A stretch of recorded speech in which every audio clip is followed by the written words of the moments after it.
Hello student. तो आज start करते हैं सेकंड पार्ट।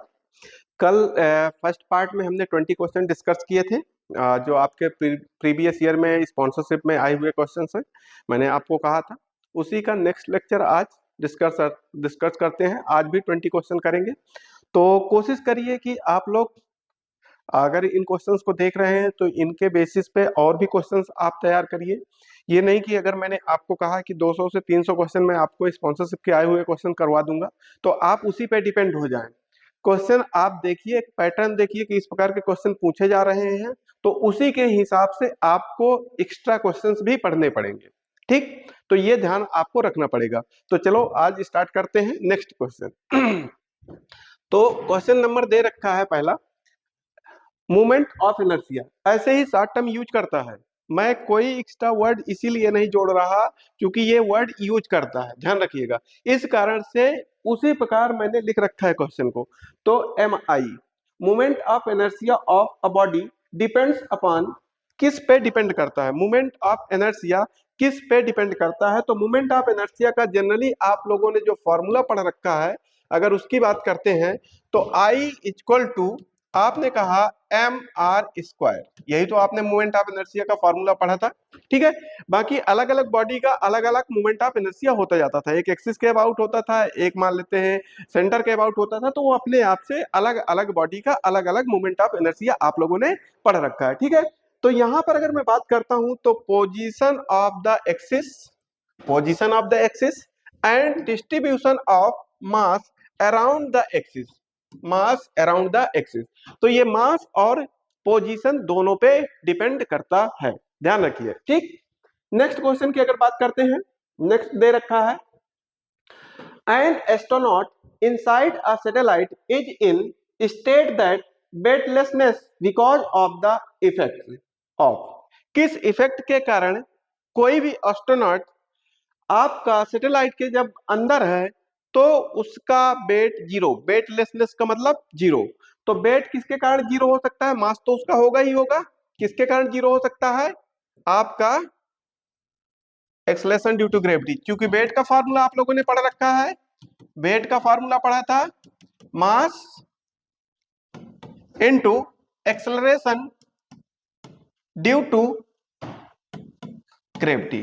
तो अगर यहां पर ग्रेविटी की वैल्यू जीरो हो गई तो इसका मतलब क्या हो जाएगा? वेट जीरो हो जाएगा, मास कभी भी जीरो नहीं होगा, इसलिए। ठीक है, नेक्स्ट क्वेश्चन में अगर बात करते हैं, नेक्स्ट दे रखा है, the motion of the earth around the sun in an elliptical orbit is. Sun के अराउंड अर्थ क्या कर रही है? रोटेट कर रही है, एक तरह से रिवॉल्व कर रही है। ठीक है, तो इलिप्टिकल पाथ में, तो उसका मोशन क्या होगा? अब जैसे दे रखा है सिंपल हार्मोनिक मोशन,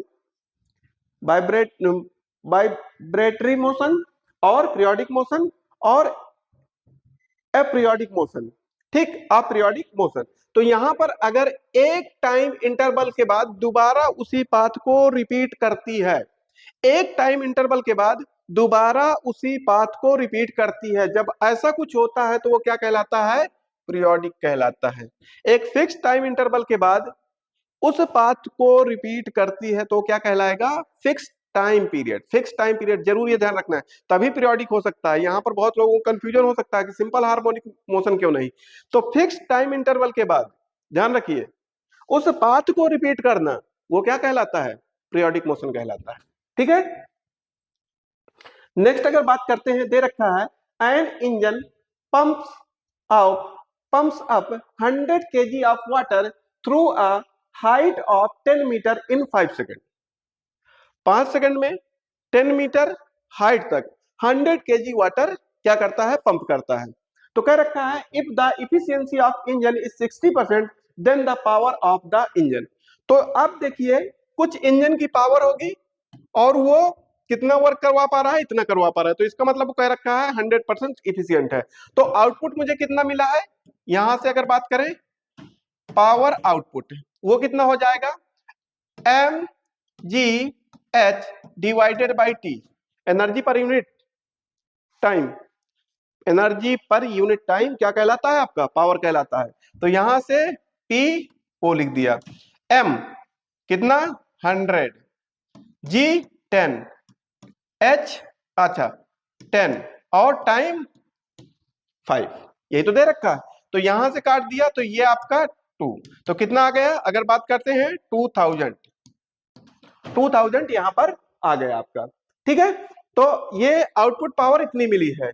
तो यहां से जो इफिशियंसी होती है, इफिशियंसी ऑलवेज जो आउटपुट मिलेगा divided by input, power input, ये रहेगा। तो मुझे इनपुट पावर निकालनी है, पावर इंजन की कितनी है, वो आउटपुट कितना मिला है 2000 डिवाइडेड बाई 60% को 0.6 लिख देता हूं, क्योंकि यहां पर 100 से मल्टीप्लाई भी होगा, तो डायरेक्टली ये भी कह सकते हैं। ठीक है, तो यहां से अगर बात करें पॉइंट हटाएंगे, एक जीरो बढ़ाएंगे, तो आपका क्या आ जाएगा P इनपुट एक प्रकार से 20,000 डिवाइडेड बाई आपका 6। अब देखिए सभी में किलो दे रखा है, किलो किलो, अब सभी में किलो दे रखा है। किलो के लिए मैंने 3 जीरो क्या कर लिए, अलग कर लिए, तो यहां से 20 डिवाइडेड बाई 6 किलो वाट हो गया, और 20 डिवाइडेड बाई 6 करोगे तो 3.333 करके आता जाएगा किलो वाट। तो कौन सा आंसर हो जाएगा आपका 3.3 किलो वाट। ठीक है, तो क्वेश्चन आराम से करेंगे तो आपके आंसर आएंगे। अगर आपने हड़बड़ाहट में क्वेश्चन किए तो फिर क्वेश्चन गलत भी होते हैं। तो थोड़ा सा क्वेश्चन आपको पढ़ने में हो सकता है कि बहुत भारी भरकम लगे, बट क्वेश्चंस आसान से एकदम दिए हैं। ठीक है, नेक्स्ट क्वेश्चन की अगर बात करते हैं, दे रखा है angular momentum has SI unit and dimensions of, उसकी डायमेंशन क्या है और एसआई यूनिट क्या होती है एंगुलर मोमेंटम की। कल मैंने एंगुलर मोमेंटम आपको इंट्रोड्यूस किया था, I L equal to I omega, यही तो लिखा था। तो यहां से अगर बात करते हैं, आई का मतलब एम आर स्क्वायर, और ओमेगा, ओमेगा एंगुलर वेलोसिटी होती है, तो पर सेकंड कहा करते थे, रेडियन पर सेकंड भी कह सकते थे, तो पर सेकंड यहां पर लेकर के चलेंगे क्योंकि रेडियन एक नंबर की यूनिट है। अगर बात करते हैं तो यहां से केजी हो गया, और यहां से मीटर स्क्वायर हो गया, और डिवाइडेड बाई पर सेकंड हो गया, तो केजी मीटर स्क्वायर पर सेकंड, केजी मीटर स्क्वायर पर सेकंड। अब यहाँ पर ये दे रखा है, एक कंफ्यूजन के लिए ये भी दिया था, बट यहाँ पर मीटर ही नीचे दे रखा है, तो केजी मीटर पर सेकंड। तो उसी के हिसाब से अगर मैं बात करता हूं तो केजी के लिए एम से रिप्रेजेंट करेंगे, एल स्क्वायर और टी माइनस 1, तो कौन सा, ये वाला ऑप्शन आपका सही हो जाएगा। ठीक, नेक्स्ट देखते हैं।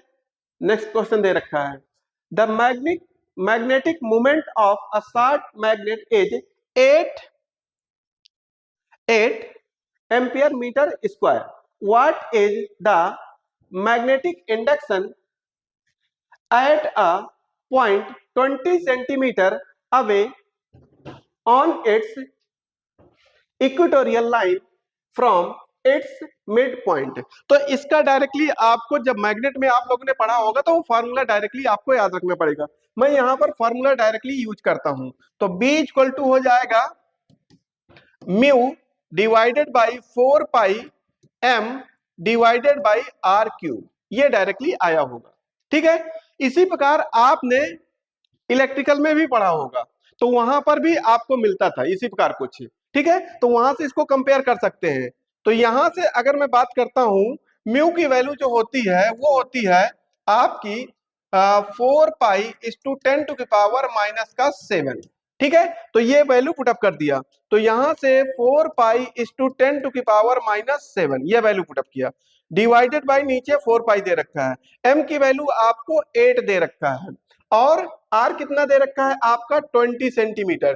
20 सेंटीमीटर को अगर मीटर में चेंज करेंगे तो 0.2 मीटर आएगा, 0.2 मीटर का r का क्यूब है ना, तो यहां से आप इसका क्यूब निकालते हैं तो क्या हो जाएगा 0.008, यही निकल करके आएगा।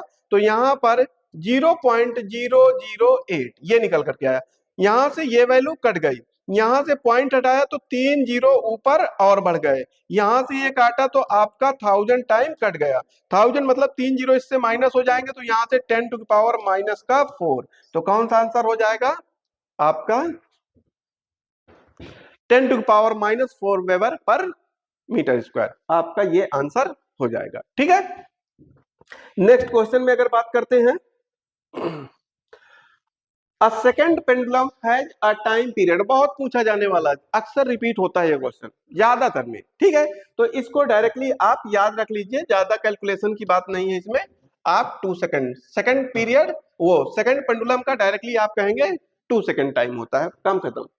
नेक्स्ट अगर बात करते हैं, दे रखा है the temperature of a black body is increase by 50%, then the percentage of increase of radiation is approximately, कितना परसेंटेज इंक्रीज होगा। तो अब यहां पर जो आपका रेडिएशन का फॉर्मूला होता है उसको पहले यहां पर लिख ले। अब इसको जनरली बच्चे क्या करते हैं, छोड़ देते हैं, कहते हैं अरे इतना हार्ड क्वेश्चन नहीं पूछा जाएगा, ठीक है, जनरली जब पढ़ते हैं, बट देखिए स्पॉन्सरशिप में आया हुआ क्वेश्चन है, तो इस कारण से छोड़ना कुछ भी नहीं है। तो यहां से E equal to sigma T की पावर 4, तो मैंने इनिशियली टाइम t मान रखा है, तो आपका E1 मान रखा है, ठीक है।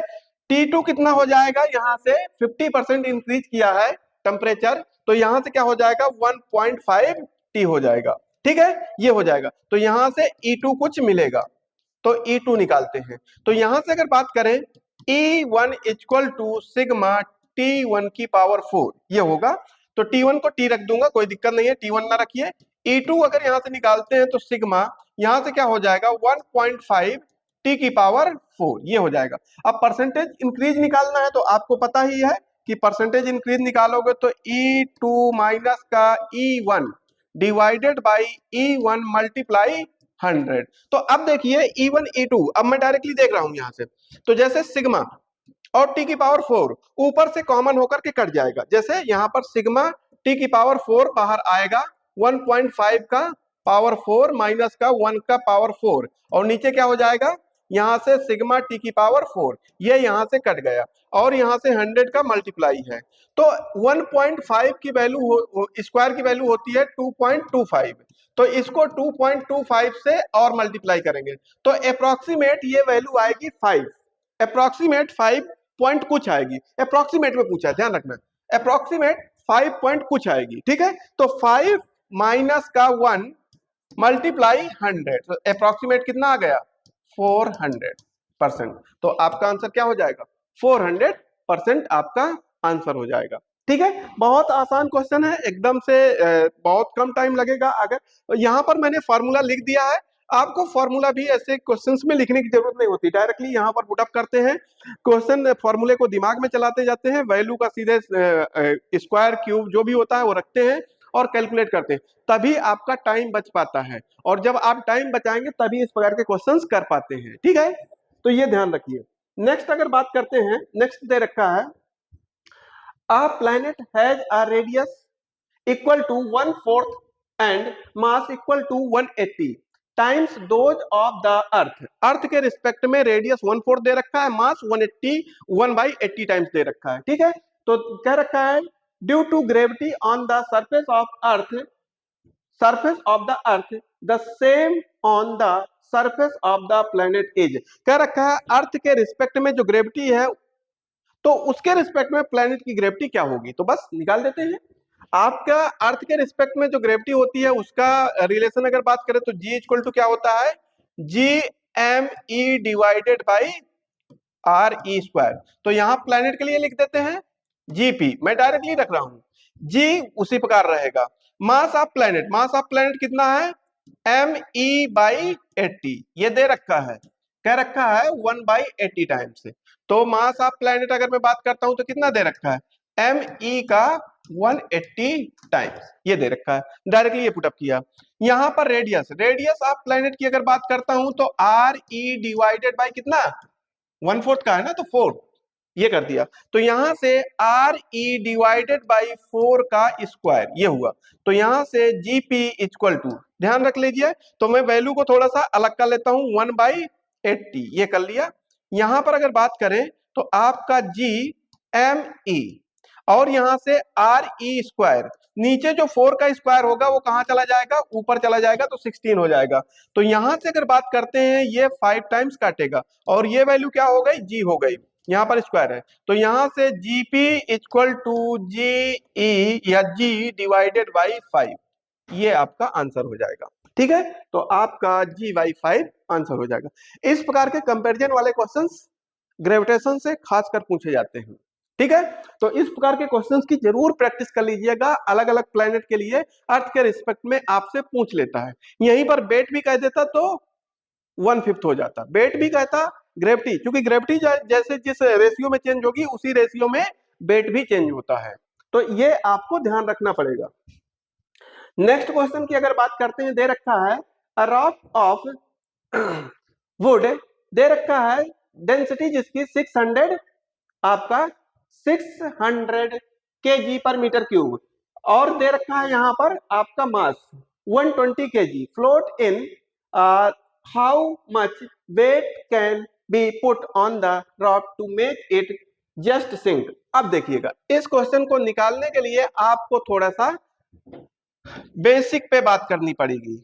डेंसिटी इक्वल टू क्या हो जाएगा, मास अपान वॉल्यूम। तो यहां से वॉल्यूम इक्वल टू निकाल लेते हैं। राफ्ट का क्या है, ये राफ्ट का वॉल्यूम कितना है देख लेते हैं। तो यहां से क्या हो जाएगा, आपका मास कितना दे रखा है 120 दे रखा है, और डेंसिटी नीचे चली जाएगी तो डेंसिटी कितनी दे रखा है 600। तो यहां से ये काटा, इसको 5 टाइम्स काटा, तो वॉल्यूम कितना आ गया 0.2 मीटर क्यूब।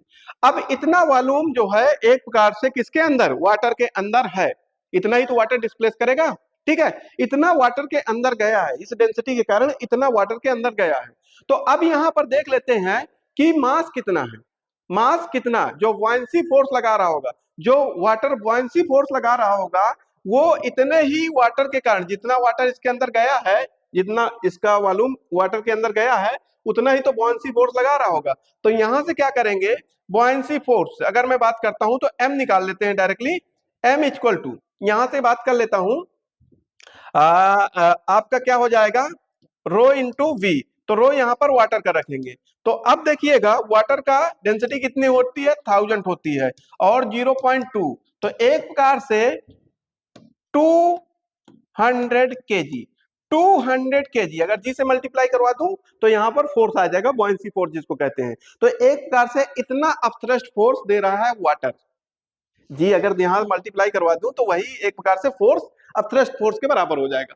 तो जस्ट इतना ही ऊपर से मास होना चाहिए।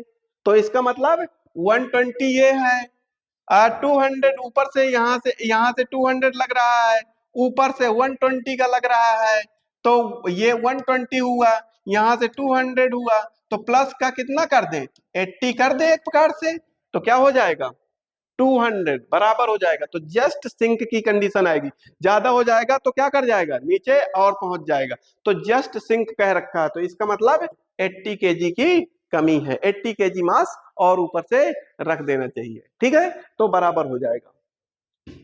नेक्स्ट क्वेश्चन में अगर बात करते हैं, नेक्स्ट क्वेश्चन दे रखा है as per Bohr model the minimum energy in EV required to remove an electron from the ground state of doubly ionized lithium atom. तो इसका एक फॉर्मूला आप लोगों ने पढ़ा होगा, अकॉर्डिंग टू बोहर मॉडल्स आपका En इक्वल टू 13.6 माइनस का Z² डिवाइडेड बाई आपका n स्क्वायर, और ये होता है इलेक्ट्रॉन वोल्ट में। तो लिथियम का आपका एटॉमिक मास कितना होता है अगर बात करते हैं यहां पर। ठीक है, तो यहां से अगर बात करें तो n, तो यहां से एटॉमिक नंबर ये 3 होता है, एटॉमिक नंबर 3 होता है लिथियम का। तो रख देते हैं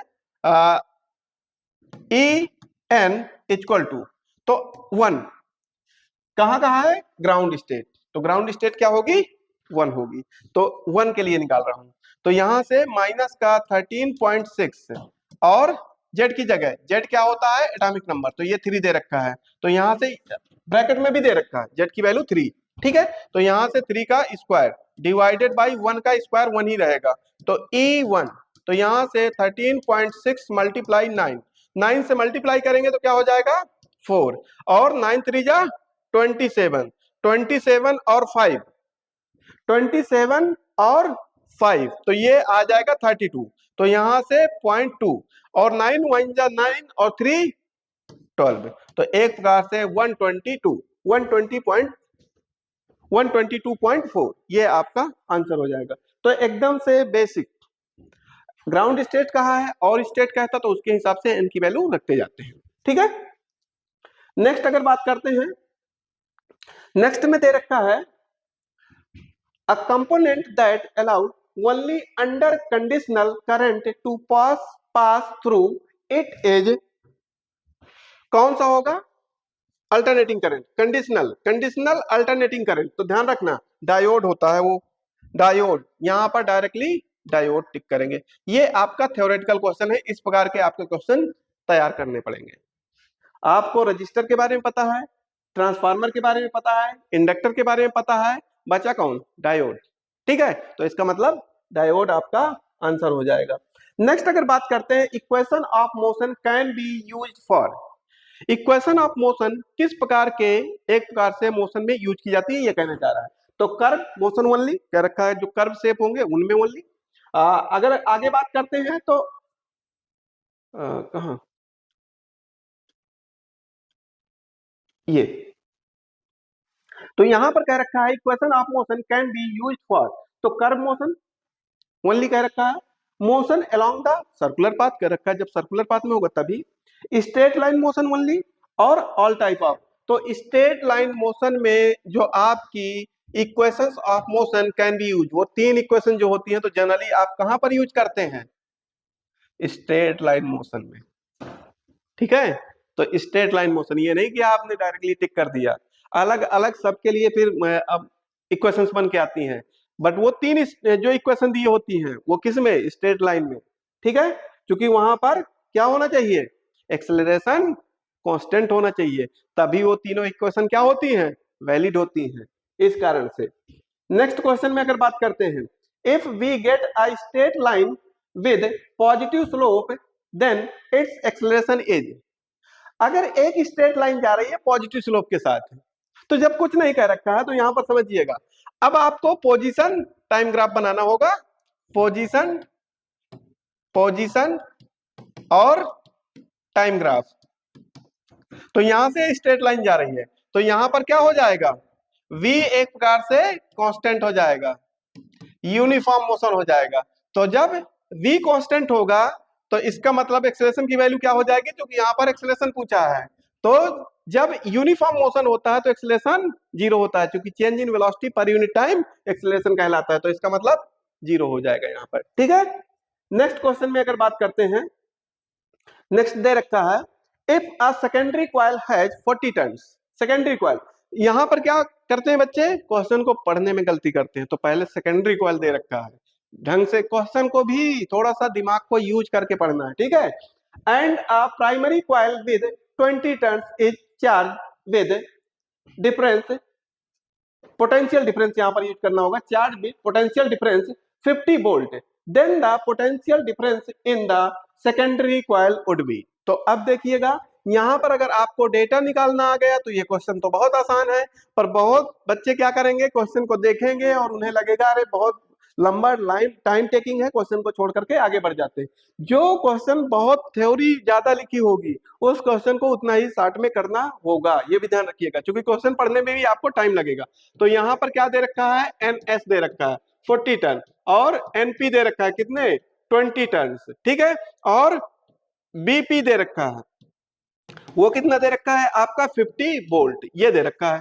तो यहां से क्या करेंगे, अगर मैं बात करता हूं Vp divided by Vs equal to Np divided by Ns, बस Vs निकालना है, तो Vs equal to cross product कर दिया तो यहां पर ये आ जाएगा, Vs को उधर ले जाऊंगा तो Vp multiply Ns divided by Np, यहां से तो Vs इक्वल टू, ठीक है, तो यहां से बीपी की वैल्यू कितनी दे रखा है? 50 दे रखा है, 50, एनएस की वैल्यू कितनी दे रखा है? 40 दे रखा है, और इसकी वैल्यू कितनी दे रखा है? एनपी की 20 दे रखा है, 2 टाइम्स काट दिया, 2 से मल्टीप्लाई करवाया तो Vs इक्वल टू कितना हो गया? 100 वाट, 100 वाट, तो 100 watt in secondary coil, 100 watt in secondary coil, यहां पर 100 वाट इन सेकेंडरी कॉइल, ये ध्यान रखिएगा। नेक्स्ट अगर बात करते हैं, equation with major alternating voltage, मैं आप लोगों ने बहुत अच्छे से इसको पढ़ा होगा कि अल्टरनेटिंग करंट की इक्वेशन होती है I equal to I naught sine omega T. और वोल्टेज की जो करंट वोल्टेज की इक्वेशन होती है V naught sine omega T. अब बहुत से बच्चों के दिमाग में आता है कि साइन का ही फंक्शन क्यों ले रहे हैं, क्योंकि मेरा टाइम जीरो से ही स्टार्ट होता है तो उस समय करंट भी क्या होनी चाहिए, जीरो ही होनी चाहिए। तो जब टाइम की जगह जीरो पुटअप करूंगा तो आई की वैल्यू अपने आप से जीरो हो जाएगी। अगर मैं कॉस वाला फंक्शन लेता तो अगर टी की जगह जीरो पुटअप करता तो बी इक्वल टू एक प्रकार से पीक वैल्यू मिलती। तो कह रखा है जब टाइम स्टार्ट हुआ उस समय वोल्टेज या करंट की वैल्यू पीक है, तो इस कारण से कॉस का फंक्शन नहीं लेंगे, किसका फंक्शन लेंगे, साइन का फंक्शन लेंगे। जब टाइम जीरो है तो आपका क्या होना चाहिए, एक प्रकार से करंट या वोल्टेज जीरो होना चाहिए। तो आपका कौन सा हो जाएगा, ये वाला आपका आंसर यहाँ पर हो गया।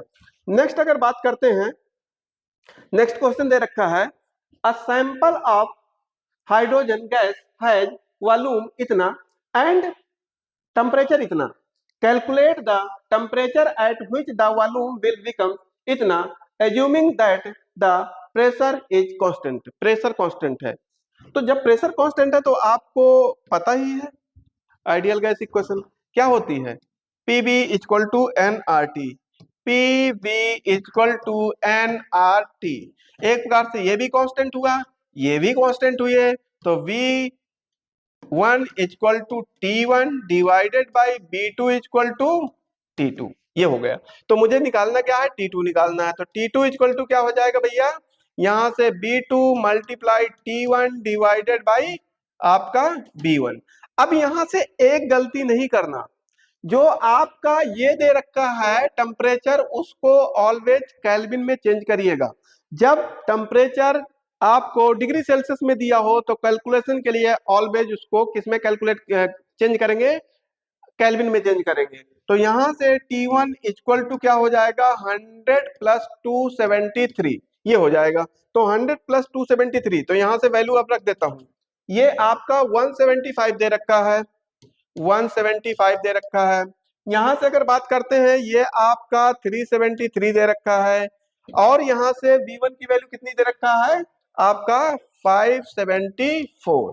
तो अब यहां से देख लीजिए, तो जब आप डिवाइड करेंगे इस वैल्यू को, क्योंकि आपको कैलकुलेटर भी अलाउ होता है, तो अप्रोक्सीमेट ये वैल्यू आएगी। मैंने कैसे कह दिया, क्योंकि 17 3 जा 51 के आसपास जा रहा है, तो अभी 7 से ही मल्टीप्लाई करना था, तो 54 या 55 के आसपास वैल्यू ऊपर एक प्रकार से होगी। तो जब 57 मतलब एक प्रकार से 58 59 की आसपास की वैल्यू होगी, तो जब यहां से 57 से डिवाइड करूंगा तो 1 टाइम्स अप्रोक्सीमेट जाएगा, तो एक 1 टाइम्स ये भी दिया था और एक 1 टाइम्स ये भी दिया था। तो आप कैलकुलेटर का यूज करिएगा और आंसर निकालिएगा तो ये आ जाएगा, क्योंकि केल्विन में ही टेम्परेचर रखा था इस कारण से केल्विन। अब यहां से बहुत बच्चे सोचेंगे अच्छा ये तो सेंटीमीटर क्यूब में दे रखा है, ये भी सेंटीमीटर क्यूब में दे रखा है, इसको मीटर में क्यों नहीं चेंज किया, क्योंकि वॉल्यूम ऊपर भी है सेंटीमीटर क्यूब में, नीचे भी है सेंटीमीटर क्यूब में, सेंटीमीटर क्यूब कट गया, तो उसको चेंज करें या ना करें, जब भी रेशियो में दिए होगा तो डायरेक्टली कट सकता है, ठीक है, तो वहां पर चेंज करने की कोई जरूरत नहीं है। नेक्स्ट क्वेश्चन में अगर बात करते हैं, a ball drop from 20 metre above, ये क्वेश्चन अलग अलग तरीके से पूछा जाता है और 20 मीटर ही पूछा जाता है, ये भी है अलग अलग तरह से। अभी जब मैं क्वेश्चन करवाता जाऊंगा तो देखिएगा ये 20 मीटर अबव वाला क्वेश्चन कई तरीके से पूछा गया है, तो ये क्वेश्चन थोड़ा सा लैंग्वेज को या टाइम को चेंज कर देता है और आपसे क्वेश्चन पूछ लेता है और आप गलत कर देते हैं तब भी। तो देखिएगा, a ball drop from 20 metre above the ground rebound to the same height, the total time taken by the ball for this motion is 20 second, find the average velocity of the ball. अब देखिए यहां से ball को उसने क्या किया, drop किया, ठीक, तो 20 मीटर की हाइट है, 20 मीटर की हाइट है। तो अगर आप लोगों ने मोशन के मेरे लेक्चर अटेंड किए होंगे तो पता चला होगा कि पहले सेकंड में वो 5 मीटर जाया करता था, अगले सेकंड में वो 15 मीटर जाया करता था, तो ओवरऑल जाने में उसको कितना टाइम लगेगा, 2 सेकंड लगेगा। तो एक प्रकार से ऊपर आने में भी कितना लगेगा, 2 सेकंड लगेगा। तो एक साइकिल कंप्लीट करने में 4 सेकंड लगा। टोटल टाइम कितना दे रखा है आपको, एक प्रकार से 20, तो 20 दे रखा है, डिवाइडेड बाई क्या हो जाएगा 4, तो एक प्रकार से 5 साइकिल कंप्लीट हो जाएंगी। तो जब पूरी की पूरी 5 साइकिल कंप्लीट हो जा रही हैं, जैसे यहां से आया गया, आया और गया, आया और गया, तो साइकिल जब पूरी की पूरी कंप्लीट हो रही है, इसका मतलब जहां से चला था वहीं पर पहुंच गया। तो यहां से एवरेज, यहां क्या दे रखा है, एवरेज वेलोसिटी। तो एवरेज वेलोसिटी का फॉर्मूला होता है, एवरेज वेलोसिटी का फॉर्मूला होता है total displacement, total displacement divided by total time. तो डिस्प्लेसमेंट की वैल्यू क्या हो गई, जिस पोजीशन से चला था उसी पोजीशन पे पहुंच गया, तो डिस्प्लेसमेंट क्या हो गया, 0 हो गया। टोटल टाइम आपको 20 दे रखा है, 0 को 20 से डिवाइड करोगे तो क्या, एक प्रकार से 0 ही मिलेगा। तो ये क्वेश्चन बार बार गलत करते हैं, ज्यादातर लोग इसमें क्या करेंगे, इसको टिक करके आएंगे, क्योंकि टोटल डिस्प्लेसमेंट कहेंगे 20 है और टाइम टोटल दे रखा है 20 सेकेंड, तो 20 से 20 को डिवाइड करके 1 टिक करके आते हैं। तो आपको थोड़ा सा अगर नहीं समझ में आया है तो मोशन में जा करके, मोशन ड्यू टू ग्रेविटी, ठीक, दूसरा या तीसरा लेक्चर होगा, उसमें एक बार इसके कॉन्सेप्ट को आप समझ सकते हैं वहां पर। नेक्स्ट अगर बात करते हैं, आपका दे रखा है the wave that have the shortest wavelength among the electromagnetic wave are called. अभी मैं यहां पर सिर्फ आंसर बता रहा हूं, हो सकता है कि नेक्स्ट लेक्चर में प्रॉपर इसको थोड़ा सा मैं टाइम लेकर के एक्सप्लेन कर दूंगा। तो आपको चूंकि इसके अरेंज करने का भी आता है कि डिक्रीजिंग ऑर्डर में अरेंज करो या इंक्रीजिंग ऑर्डर में अरेंज करो, तो इससे डायरेक्टली क्वेश्चन आपको फंस सकते हैं। और कभी कभी इसकी वेवलेंथ डायरेक्टली भी पूछ लेता है, फ्रीक्वेंसी भी पूछ सकता है, फ्रीक्वेंसी के रिस्पेक्ट में कह सकता है। इस कारण से ये मैं डायरेक्टली अभी तो बता दे रहा हूं, बट मैं अगले लेक्चर में 5 से 10 मिनट का एक्स्ट्रा टाइम लेकर के थोड़ा सा इसको एक्सप्लेन करूंगा। तो यहाँ पर जो गामा होती है, गामा रे होती है, उसकी सबसे शॉर्टेस्ट वेवलेंथ होती है, ठीक है, ये ध्यान रखिएगा, सबसे शॉर्टेस्ट यहाँ पर होती है। वहां पर आपको 7 वेवलेंथ की बात करेंगे, 7 कलर की जो वेवलेंथ है उनकी बात करेंगे, मतलब 7 टाइप की। तो वहां पर आपको समझ में आएगा क्लियरली कि कैसे सीक्वेंस को याद रखना है, ठीक। तो नेक्स्ट लेक्चर में उसको मैं आपको एक्सप्लेन कर दूंगा थोड़ा सा। नेक्स्ट क्वेश्चन दे रखा है आपका, if the RMS speed of a nitrogen molecules is 490 metre per second at 273 kelvin, then the RMS speed of hydrogen molecules at the same temperature, temperature condition क्या कह दिया, सेम कह दिया, ठीक है, will be given that the molecular weight of the nitrogen is 20 gram per mole and that of hydrogen is 2 gram per mole। ये समझिए, अगर मान लेते हैं बच्चा डायरेक्टली ये क्वेश्चन करने बैठा होता तो 100% छोड़ करके जाता, ये मतलब तुक्का मार के जाता, करता ही नहीं है। जैसे ही बहुत ज्यादा लैंग्वेज दिखाई देती है वो करना ही नहीं चाहता। जबकि क्वेश्चन की अगर बात करें तो बहुत आसान है। कैसे, आपने VRMS का फॉर्मूला टेम्परेचर और एटॉमिक मास के रिस्पेक्ट में बात किया होगा। तो यहां से अगर बात करते हैं तो आपका VRMS equal to T divided by M होता था। टेम्परेचर सेम है, टेम्परेचर सेम है, छोड़ दो भाई टेम्परेचर को। तो यहां से VRMS किसके रिस्पेक्ट में अगर बात करना है, मुझे हाइड्रोजन की निकालना है, तो हाइड्रोजन, यहाँ हाइड्रोजन रख दिया, तो मास किसका आएगा नीचे, हाइड्रोजन का, ये भी ध्यान रखिएगा। अगर मैं यहाँ पर VRMS किसका, नाइट्रोजन का लिख रहा हूं, तो अब यहाँ पर आप समझिएगा, मास नाइट्रोजन का ऊपर आएगा और मास हाइड्रोजन का नीचे आएगा, क्योंकि VRMS inversely proportional to mass है। तो अगर हाइड्रोजन की VRMS ऊपर रख रहा हूं तो हाइड्रोजन का मास नीचे रखना पड़ेगा, अगर VRMS वैल्यू नाइट्रोजन की नीचे रख रहा हूं तो मास ऊपर रखना पड़ेगा, ठीक है, बस हो गया। तो यहां से VRMS हाइड्रोजन की ये दे रखा है 490, यहां से अगर बात करते हैं ये दे रखा है 28 डिवाइडेड बाई 2, तो यहां से 14 टाइम्स कट गया। तो यहां से अगर बात करते हैं 490 मल्टीप्लाई एक प्रकार से √14, अब 16 होता तो 4 हो जाता, 16 होता तो एक प्रकार से 4 हो जाता, ठीक है। तो यहां से अगर बात करते हैं तो 16, अगर मैं यहां से बात करूं 16 होता तो 4 हो जाता, तो यहां से 490, अगर मैं अप्रोक्सीमेट 4 मान करके करता हूं, अप्रोक्सीमेट 4, 3 पॉइंट कुछ मिलेगा तो अप्रोक्सीमेट मैं 4 मान लेता हूं, ठीक है। तो उसके हिसाब से अगर यहां पर बात करें तो 196 कुछ वैल्यू आने वाली है, तो इसका मतलब कौन सा ऑप्शन हो जाएगा, ये हो जाएगा। आपको तो कैलकुलेटर अलाउ है तो आप तो कर ही लेंगे वहां पर, ठीक है। तो ये आज रहे आपके 20 क्वेश्चन, ठीक। तो आप लोग क्या करिए, क्वेश्चन को देखते रहिए, ठीक, और इसी बेसिस पे इसी प्रकार के क्वेश्चन की प्रैक्टिस भी करते रहिए। आपको मैं पहले ही बता चुका हूं, अभी मेरे जो क्वेश्चन चल रहे हैं वो 2023 के चल रहे हैं, 2024, 2025, ये 3 ईयर के क्वेश्चंस मैं कराऊंगा आप लोगों को, ठीक है।